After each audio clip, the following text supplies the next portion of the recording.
Shanti.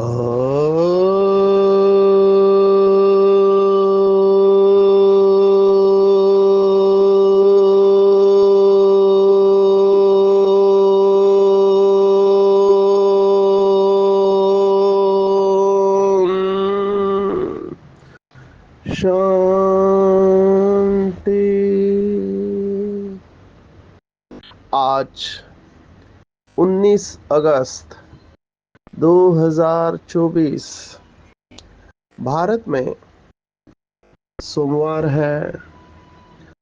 Today is 19th August 2024 and it's Monday in Bharat.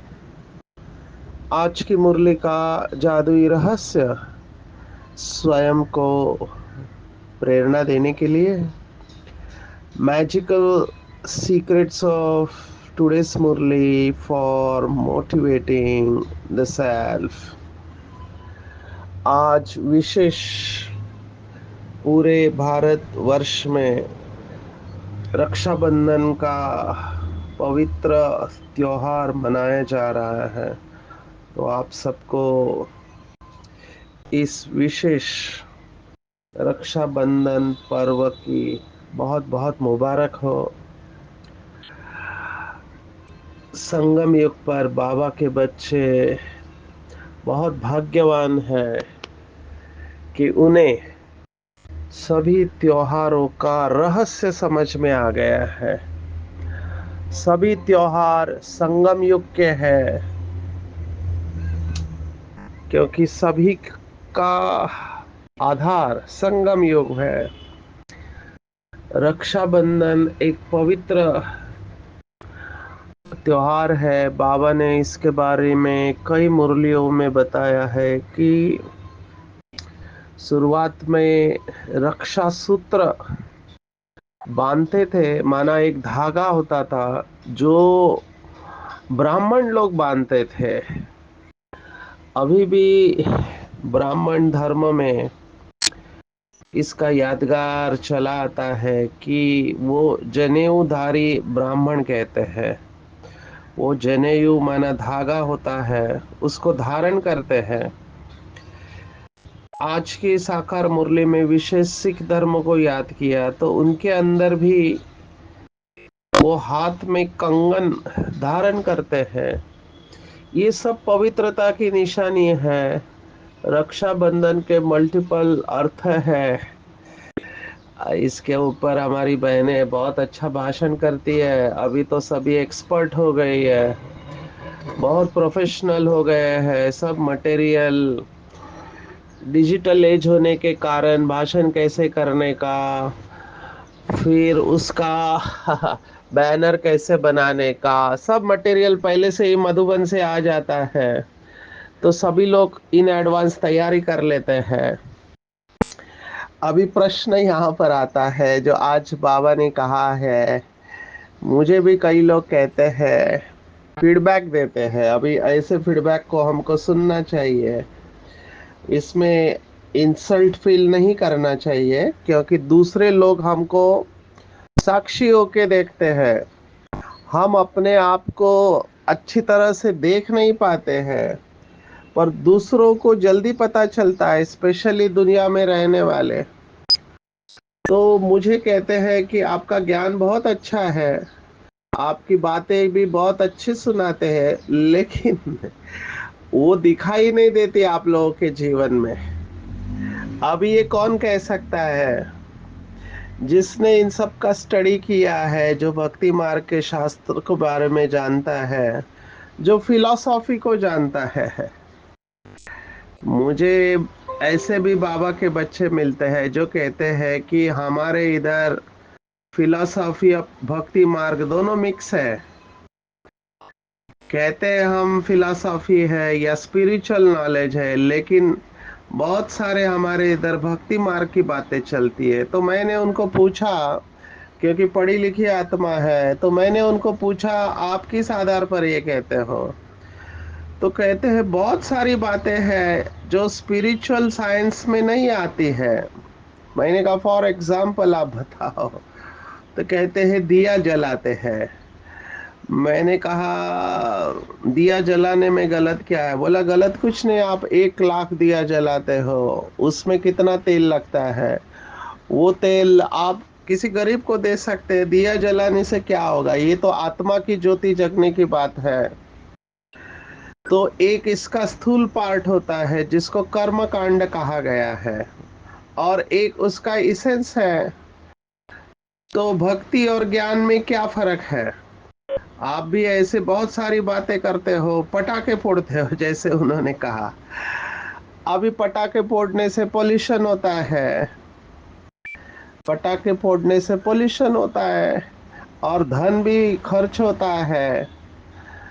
तो पटाखे फोड़ने चाहिए नहीं फोड़ने चाहिए, ऐसे एक एक करके उन्होंने सब बताया। कई जगह पर हमको बताया कि बर्थडे सेलिब्रेट करते हैं, अभी सेंटर पे बर्थडे सेलिब्रेट करना चाहिए या नहीं करना चाहिए, उसमें भी उनका कहना है कि केक काटते हैं और मोमबत्ती को बुझाते हैं। तो उनका ये कहना है कि हम बुझाने वाले लोग ही नहीं है, हम तो जलाने वाले लोग हैं। तो विदेशों में मोमबत्ती बुझाते हैं, हमारे इधर तो दिया जलाते हैं। तो कई सारी ऐसी बातें उन्होंने हमारे नोटिस पर लाया। मैंने कहा ठीक है, आप इसमें से क्या उठाते हो? फिर कहते हैं हमारे पास टाइम नहीं है, लेकिन आपकी बातें हम सुनते हैं। कहते हैं आपके कुछ जो स्पीकर है वो पूरा स्पिरिचुअल साइंस सुनाते हैं, उसमें कहीं पर भी कर्म कांड नहीं होता है। बाबा हमको भक्ति मार्ग से ज्ञान मार्ग की तरफ लेके जा रहा है। आज की पूरी मुरली इसी के ऊपर है।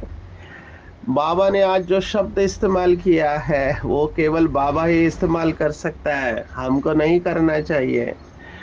तो हमको बहुत संभाल के ये शब्दों को इस्तेमाल करना है। बाबा ने आज कहा कि भक्ति में ज्ञान नहीं है। अभी जितने भी शास्त्र है भक्ति मार्ग के, उनकी कितनी पूजा होती है, उसके ऊपर डिग्री लेते हैं। आपको पता है एक भारत में ऐसी मंडली है जिसको बाबा भी मुरली में याद करता है, विद्वत मंडली। हालांकि बहुत सारे भाई बहने उसको विद्युत मंडली पढ़ते हैं, क्योंकि वो सिंधी और हिंदी का फर्क है। वो विद्युत नहीं है, विद्वत माना विद्वानों की मंडली। विद ये संस्कृत का धातु है, विद माना जानना। जिन्होंने सत्य को पहचान लिया है उनको विद्वान कहते हैं। तो ऐसे विद्वानों की मंडली विद्वत मंडली है जो डिग्री देते हैं, श्री श्री 108, जगत गुरु, ये सब टाइटल ये लोग देते हैं। तो उसके लिए वो टेस्ट लेते हैं पहले कि इन्होंने कितने शास्त्र पढ़े लिखे हैं। तो शास्त्रों की भी अपनी अथॉरिटी है। लेकिन आज के मुरली में बाबा ने कहा भक्ति में ज्ञान ही नहीं है, सिर्फ दिल खुश करने की बातें करते रहते हैं। भक्ति मार्ग है ही दिल खुश करने का मार्ग। अभी कई बच्चे बाबा के बहुत होशियार हो गए हैं, उनको पता है मैं मुरली रहस्य में इसके ऊपर सुनाने वाला हूँ, तो पहले से ही पढ़ के मुझे भेज देते हैं। ये जो बात आई है आज की मुरली में कि भक्ति मार्ग है ही दिल खुश करने का मार्ग, तो मुझे पूछा क्या ज्ञान मार्ग में दिल खुश नहीं होता है? अभी इसको भाव को समझना है, शब्द को नहीं पकड़ना है। बाबा तो मुरली में दिल खुश मिठाई खिलाता है। तो दिल खुश करने का मार्ग बाबा ने क्यों कहा है? क्या ज्ञान मार्ग में दिल खुश नहीं होता है? तो यहाँ पर बाबा का भाव है कि भक्ति मार्ग में जो अंधश्रद्धाएं है वो अंधश्रद्धाओं में फंसना नहीं है, नहीं तो यथार्थ दिल तो बाबा के बच्चों का ही खुश हो सकता है। अगर हम संगम युग पर खुश नहीं हुए हैं भगवान मिलने के बाद में, तो कौन खुश रह सकता है? तो दिल खुश तो हमारा ही है। लेकिन बाबा ने ये क्यों कहा है? क्योंकि विचारों के पास यथार्थ ज्ञान नहीं है। तो बाबा ने उदाहरण दिया है, जैसे भक्ति मार्ग में कहते हैं कोई मर गया तो स्वर्गवासी हुआ। तो बाबा ने इसके ऊपर कितने मुरलियों में सुनाया, अभी स्वर्गवासी हुआ तो रोते क्यों है? रोना नहीं चाहिए, क्योंकि स्वर्ग में तो जाना अच्छी बात है। और रोने का भी कई लोग क्या क्या शब्द बाबा ने आज इस्तेमाल किए हैं। आज जो वरदान आया है उसमें बाबा ने कहा बाहर से रोने का पार्ट भी हो लेकिन अंदर हो कि ये सब खेल है। तो भक्ति मार्ग की कई सारी ऐसे बातें हैं। बाबा ने लिस्ट बनाने को कहा था तो मुझे कुछ बच्चों ने लिस्ट भेजा कि क्या क्या गलतियां हुई है ना, गफलत क्या क्या करते हैं। जैसे आज की मुरली में ये ईश्वर की बात आई। दूसरी एक बात आई कि कलयुग में अभी 40,000 वर्ष पड़े हैं। ये भी बहुत बड़ा गपोड़ा है, बाबा कहते हैं। गपोड़ा माना दंत कथा है, जो मुंह में आया बोल दिया, जो मुंह में आया बोल दिया। इसका कोई लॉजिक नहीं है भक्ति मार्ग में। जैसे आज बाबा ने कहा हर एक को गुरु कहते हैं। बाबा ने आज देखो सत्य को कैसे रखा है कि ब्रह्मा को भी देवता कहते हैं। बाबा ने कहा ब्रह्मा देवता नहीं है। एक मुरली में कहता है ब्रह्मा विष्णु शंकर ये तीनों सूक्ष्म शरीरधारी देवता है। तो अभी इसमें कंफ्यूज नहीं होना है। साकार ब्रह्मा और संपूर्ण ब्रह्मा की बात चल रही है। तो संपूर्ण ब्रह्मा डेफिनेटली देवता है लाइट के शरीर में, लेकिन साकार ब्रह्मा देवता नहीं है। तो देवता कौन है? तो विष्णु को देवता कह सकते हैं। तो ये बाबा की बातें कई बार कंफ्यूज कर सकती है, इसलिए इसको यथार्थ समझना बहुत जरूरी है। आज की मुरली वैसे पूरा अगर आप मुझे कहो तो ज्ञान और भक्ति मार्ग का कंट्रास्ट है। ज्ञान मार्ग और भक्ति मार्ग, मुझे यहाँ के सबसे अच्छी बात जो लगी, जो दिल को टच हुई, कि भगवान किसी को फेवर नहीं करता है। हालांकि कुछ बच्चों को ऐसे लगता है कि हम पीछे आए हैं, हमको बाबा का प्यार नहीं मिला, ना ब्रह्मा बाबा का मिला, ना मम्मा का मिला, ना दादियों का मिला, तो ये हमारे साथ अन्याय है। ऐसे कुछ लोगों को लगता है। और कुछ लोग मुझे कहते हैं बाबा भी पार्शल है। एक बहुत पुराने आत्मा ने मुझे कहा कि मैं इतने साल से ज्ञान में हूँ, मुझे बहुत दिल था कि स्टेज पर जाके बाबा से दृष्टि लो जब अव्यक्त बाप दादा, लेकिन मुझे कभी किसी ने जाने नहीं दिया। और बाबा हमेशा स्टेज पर केवल दादियों से ही मिलता है और निमित्त आत्माओं से ही मिलता है। तो हमने क्या पाप किया? क्या हमारे भाग्य में वो दृष्टि नहीं थी? और अभी तो वो पार्ट भी खत्म हो गया है। तो उसके दिल में ये बात इतनी पड़ गई है कि मुझे बाबा की स्टेज पर दृष्टि नहीं मिले। तो ऐसे भी कुछ बाबा के बच्चे हैं जो मुझे ये सब प्रश्न पूछते हैं।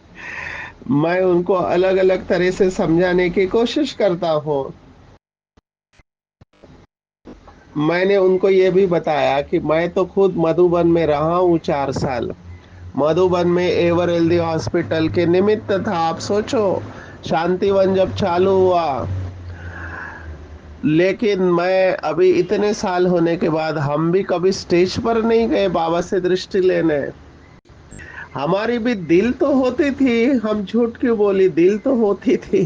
एक बार कोशिश किया, आदरणीय निर्वेर भाई को कहा कि मैं स्टेज पर जाना चाहता हूँ। तो उन्होंने कहा वो फलानी निमित्त आत्मा को बोलो कि मैंने बोला है करके। तब मैंने बहुत खुशी से गया। तब उनको मैंने सुनाया कि आदरणीय निर्वेर भाई ने कहा है कि मुझे स्टेज पर बाबा से दृष्टि लेना है। तब उनकी पता नहीं क्या मानसिक अवस्था थी, उन्होंने ऐसा शब्द बोला कि मैं चुप हो गया। मैं अभी यहाँ वो शब्द सुना नहीं सकता हूँ, लेकिन मुझे बहुत रहम आया कि इन लोगों के ऊपर कितनी जिम्मेवारी का टेंशन होता है इनको, इसलिए तो ऐसे शब्द निकल गए। उसके बाद हमने कान पकड़े कि किसी को पूछेंगे नहीं हम। तो ये सब अनुभव मैं आपके साथ ये शेयर कर रहा हूँ कि हम भी स्टेज पर बाबा से दृष्टि नहीं ले पाए। दूसरी बात मैंने उस आत्मा को समझाया, ऐसे कितने बच्चे हैं जिन्होंने बाबा से दृष्टि तो क्या टोली खाई थी अपने हाथ से, लेकिन आज वो ज्ञान में नहीं है। तो उससे तो अच्छा है आप अभी तक बाबा का हाथ पकड़े हुए हो। आज भी बाबा ने ऐसे बच्चों को याद किया है जो दूसरों को ज्ञान सुनाते थे अच्छी तरह से, लेकिन आज उन्होंने बाबा का हाथ छोड़ दिया है। बाबा ने कहा कोई गिरते हैं तो मुंह भी दिखाते नहीं है, काम महाशत्रु है, माया के तूफान ज्ञान को उड़ा देते हैं। कुछ दिन पहले मुरली में आया था कि बाबा जिनको 2 या 3 नंबर पे रखता था, एक सोचो, एक आत्मा ट्रांस में जाती थी और मम्मा बाबा भी उनको ही पूछते थे कि क्या कहे, मैसेज लेके आओ बाबा से। आज वो आत्मा ज्ञान में नहीं है।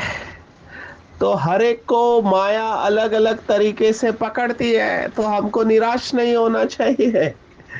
हमको दृष्टि नहीं मिला, हम पीछे आए। मैं तो पीछे आने वालों को खास मुबारक देता हूँ, क्योंकि हर एक को चांस है। बहुत सारी आत्माएं इस समय हलचल में है, मैं आपको क्या बताऊं।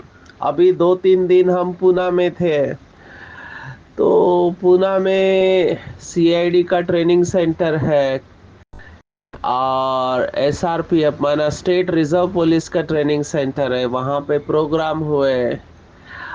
तो क्या क्या केसेस हम देख रहे हैं, बाबा के बच्चे हलचल में है। तो बहुत भाग्यवान है जो पीछे आए, मैं कहता हूँ, क्योंकि आपको बाबा ने एक मुरली में कहा है कि स्थापना वालों ने या आदि रत्नों ने मेहनत करके ज्ञान से मक्खन निकाला, और आप लोग पीछे आने वाले अभी रेडीमेड मक्खन खाने को आए हुए हो। तो शक्तिशाली ज्ञान अभी इस समय है, शुरुआत के पेपर नहीं है आपको।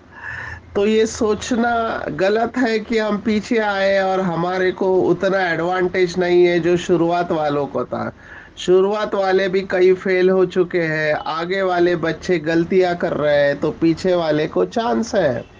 इसलिए ये दिमाग से निकाल दो। बाबा ने स्पष्ट कहा कि आप जब से ज्ञान में आए हो, जब से आपने दिल से कहा मेरा बाबा, तब से मन वचन कर्म से, समय श्वास संकल्प, तन मन धन, आपने कितना यज्ञ में सफल किया और कितनों को आप समान बनाया, उसी के ऊपर पूरे मार्क्स है।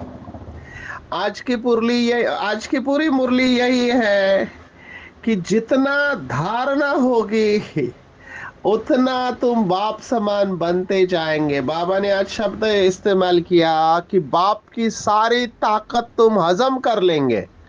अभी इसको समझना है, सारी ताकत हजम करना माना, बाबा ने एक मुरली में कहा था कि बाप जो है जैसा है उसको जानना, मानना और चलना, ये है बाप की सारी ताकत हजम करना।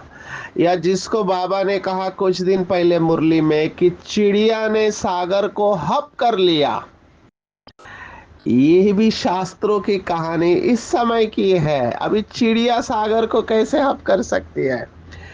या शास्त्रों में जो गायन है कि भगवान को ओखली से बांधा गया, अभी जो है ही बेहद में रहने वाला, उसको हम बांध कैसे सकते हैं, वो है ही बेहद।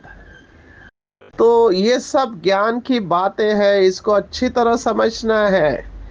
इसका भाव यही है जिसको हम साइंस में कहते हैं रेजोनेंस। साइंस में एक प्रिंसिपल है रेजोनेंस का। रेजोनेंस का मतलब है कि एक ट्यूनिंग फोर्क नाम का डिवाइस होता है, माना एक यंत्र होता है जो न्यूरोलॉजिस्ट लोग, जो नसों के स्पेशलिस्ट इस्तेमाल करते हैं। आपने देखा होगा, डॉक्टर्स को तो ये बात अच्छी तरह पता है। तो पैरों में चींटियां आती है, झिनझिन होती है, तो वो हाथ पे उसको मार के आपके घुटनों पर रखेंगे वगैरह वगैरह। तो वो आपका न्यूरोलॉजी का टेस्ट करते हैं। ये डिवाइस की विशेषता है कि एक ट्यूनिंग फोर्क को आप हाथ के ऊपर मारो और दूसरे को उसके साथ में लाओ, तो दूसरा भी उसी प्रकंपनों से कांपना चालू करता है। ये बहुत अच्छा प्रिंसिपल है। इसका भाव ये है कि हम जब मन और बुद्धि से बाबा के पास जाते हैं, तो बाबा की जो तरंगे हैं वो हमारे अंदर प्रवेश करती है और वही तरंगों के साथ हम भी वाइब्रेट होना चालू कर देते हैं। माना सिंपल शब्दों में कहा जाए कि बाबा के ऐसे बच्चे जो ज्ञान गुण और शक्तियों से धारणा स्वरूप है, उनको मिलने के बाद लोगों को बाप की भासना आती है, जिसको बाबा ने अलग अलग मुरलियों में अलग अलग शब्द इस्तेमाल किया। अल्लाह लोक या बाप समान, जो भगवत गीता कहती है, समत्वम योग उच्चते। तो ये आत्माएं, बाप समान आत्माएं प्रत्यक्ष होंगी, लेकिन किस आधार पर? जब ज्ञान की पूरी धारणा होगी। माना प्रश्न समाप्त। एक मुरली में बाबा ने कहा था कंप्लीट कब होंगे? जब कंप्लेंट समाप्त हो जाएगी। तो ये कंप्लेंट भी नहीं होनी चाहिए कि हम पीछे आए हैं, हमको बंधन है, हमारे संस्कार परिवर्तन नहीं होते हैं, हमारा सेंटर ऐसा है, निमित्त आत्माएं ऐसे है, वगैरह वगैरह। हम गांव में है, शहर में है, देश के बाहर है, हमको भाषा नहीं आती, ये सब कंप्लेंट समाप्त हो जाएगी और आप कंप्लीट हो जाओगे। मेरे पास बहुत उदाहरण है। मैं आपको अरुणाचल प्रदेश की स्टोरी सुना रहा हूँ। देखो, वहां पे तो भाषा भी नहीं है। तो एक माता को मैंने देखा, उसको ना हिंदी आती है। वहां पे तो डायलेक्ट चलता है। डायलेक्ट माना जिसको हिंदी में बोलती है बोली भाषा। वो लिखी नहीं जाती है भाषा, वो बोली जाती है। जैसे मराठी है, लिखी जाती है, बोली जाती है। गुजराती है, कन्नड़, ये सब लिखी बोली जाने वाली भाषा है। लेकिन वहां पे लिखी नहीं जाती, केवल बोली जाती है। उसको डायलेक्ट कहते हैं या बोली भाषा कहते हैं। वो आत्मा, उसने बाबा को पहचान लिया। अभी उसको कुछ समझ में नहीं आता है, लेकिन बाबा को देखते रहती है और बाबा की याद में खोई रहती है। तो मैं बहुत वंडर खाया इस आत्मा से मिलके। उसके आंखों से मैं शक्तियों को अनुभव कर रहा था। सो इट डजेंट मैटर, ये फर्क नहीं पड़ता है कि आपको भाषा समझ में आती है या नहीं आती है, आपको धारण करना है।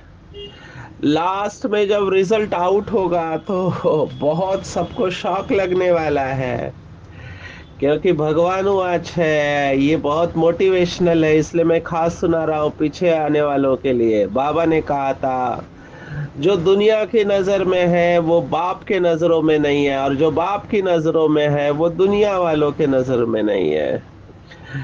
तो वर्तमान समय आप बिल्कुल नहीं सोचना, आप धारणा के ऊपर जोर दो। बाबा ने सेवा के 10 मार्ग को तो धारणा के 11 मार्ग कहे हैं। माना ज्यादा मार्ग धारणा युक्त सेवा के हैं। कई लोग केवल सेवा करते हैं, कई लोग धारणा युक्त सेवा करते हैं। बाबा ने आज स्पष्ट कहा है सारा मदार धारणा पर है। उदाहरण दिया है तलवार का।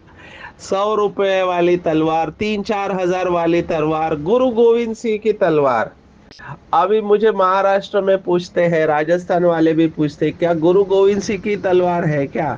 छत्रपति शिवाजी महाराज की तलवार नहीं थी क्या? महाराणा प्रताप की तलवार नहीं थी क्या?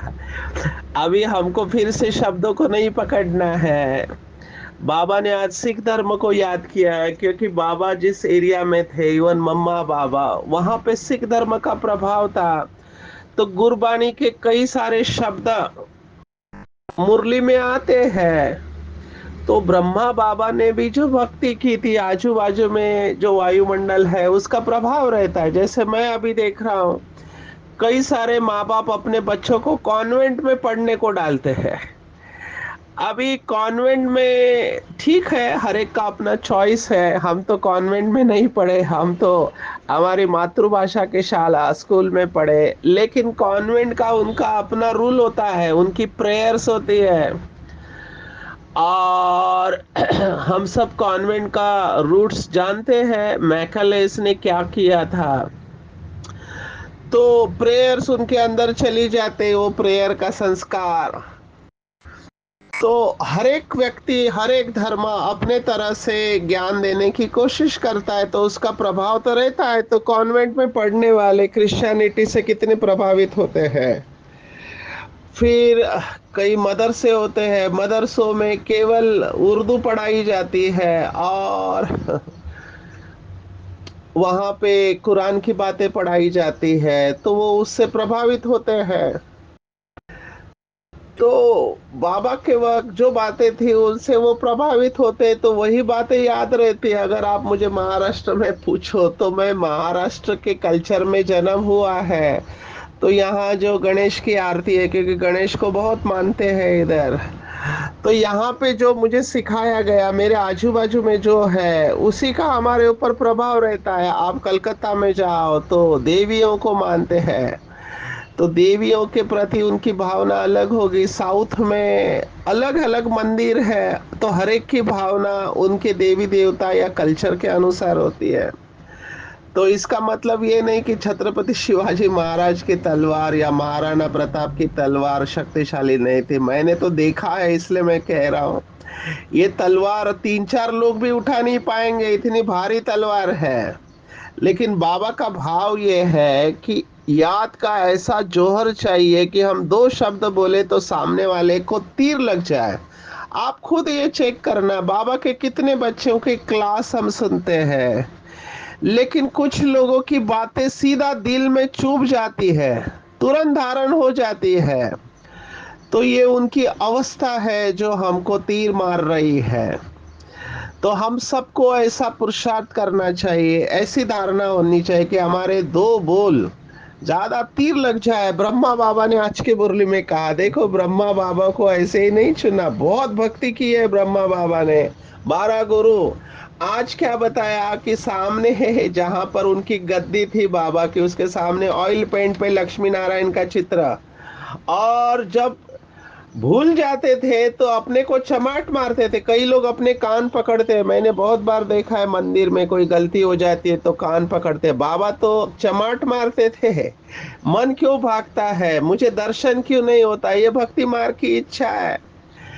तो बाबा ने ऐसा पुरुषार्थ किया है, ये तीव्र पुरुषार्थी का लक्षण है। तो आज का क्रक्स पॉइंट यही है कि ज्ञान को समझो। आज बाबा ने स्वदर्शन चक्र को याद किया है कि किन दो शब्दों की स्मृति से स्वदर्शन चक्रधारी बन सकते हो। तो आज ये दो दो की जोड़ी आई है, इसके ऊपर अभ्यास करेंगे। उत्थान पतन, सतो प्रधान तमो प्रधान, शिवालय वैशालय, स्वर्ग नरक, इसको हेल हेवन भी कहा बाबा ने आज। पतित पावन, विषय सागर क्षीर सागर, विश्व सैन वाइसलेस, ये सब जो शब्द है इसकी गहराई में जाए के इसको फील करना चाहिए। मुझे ऐसे भी लोग हैं वो कहते हैं कि सचिन भाई हमको पिछले जन्म में जाना है। मैं कहता हूँ स्वदर्शन चक्र ही पास्ट लाइफ थेरेपी है। कई लोग समझते हैं उनकी बीमारी हम पास्ट लाइफ में जाएंगे तो ठीक हो जाएंगे। स्वदर्शन चक्र घुमाओ तो आपकी बीमारी ठीक हो जाएंगी, क्योंकि जितनी शक्ति आएगी हम बीमारियों से मुक्त होते जाएंगे। एम ऑब्जेक्ट को सामने रखना है, पूरा चक्र घूमना चाहिए। विशेष आज का वरदान बहुत शक्तिशाली है। कैसी भी परिस्थितियां हो, समस्याएं हो, लेकिन समस्याओं के अधीन नहीं होना है, अधिकारी बनना है। जैसे शास्त्रों में गायन है कि सांपों को अपनी शैया बनाया या सांपों के ऊपर डांस किया है ना। वो कालिया कालिया नाग के ऊपर डांस किया। अब ये किसका यादगार है, ये विपरीत परिस्थितियों के ऊपर खेल खेल में डांस कर रहे हैं। बाहर से रोने का पार्ट भी हो, लेकिन अंदर हो कि ये सब खेल है, ये सब होने वाला है। बाहर खूने नाहक खेल, जैसे हिंदुस्तान पाकिस्तान हुआ तो दादियों ने कहा बाहर खूने नाहक खेल चल रहा था, लेकिन हम अंदर बाबा की याद में मगन थे, साक्षात्कार होते थे। तो ये सब लास्ट में भी होने वाला है। तो ड्रामा में हम हीरो पार्टधारी है, मिरुआ मौत मलू का शिकार, ये बाबा की कहावत है सिंधी की। तो हीरो पार्टधारी है, इसलिए कड़ी समस्या हो, कितना भी बड़ा पेपर हो, संबंधों का, बीमारियों का, धन का, कुछ भी पेपर हो, लेकिन खेल समझना है। खेल में तो एंजॉय करते हैं ना। तो माया जो भी हमारे पास पेपर भेजती है उसको खेल समझ के हल्का होके एंजॉय करो। और इसके लिए ज्ञान को सदा सिमरन करो तो हर्षित होंगे। कितनी पॉइंट्स है बाबा की, बुद्धि में टपकती रहनी चाहिए कि अम्मा मरे तो हलवा खाओ। किसी भी बात में हर्षितपना नहीं छोड़ना है, तो माया के आकर्षण से हम बच जाएंगे। तो आज की पूरी मुरली टेक होम अगर आप कहो, तो मैं कहूँगा पूरा खेल धारणाओं के ऊपर है। ज्ञान सुनना सुनाना तो बहुत इजी है, मुरली समझना भी इजी है, लेकिन मुरली बुद्धि में धारण होनी चाहिए, वो भी यथार्थ। भक्ति मार्ग के अंधश्रद्धाओं से अपने को बचाना है, व्यर्थ संकल्प क्रिएट नहीं करने हैं। भक्ति मार्ग में दिल खुश करने का मार्ग है। यहाँ पर यथार्थ ज्ञान के आधार पर दिल खुश होता है। सर्व प्राप्तियों को सामने रखना है, माया से कभी हार नहीं खानी है। कैसी भी समस्या हो, समस्याओं को खेल खेल में पार करने वाले हम हीरो एक्टर है, सदा ज्ञान के सिमरन में रहकर हर्षित रहने वाले। बाप समान माया जीत, प्रकृति जीत और कर्मेंद्रिय जीत आत्माएं हैं। अच्छा, ओम शांति।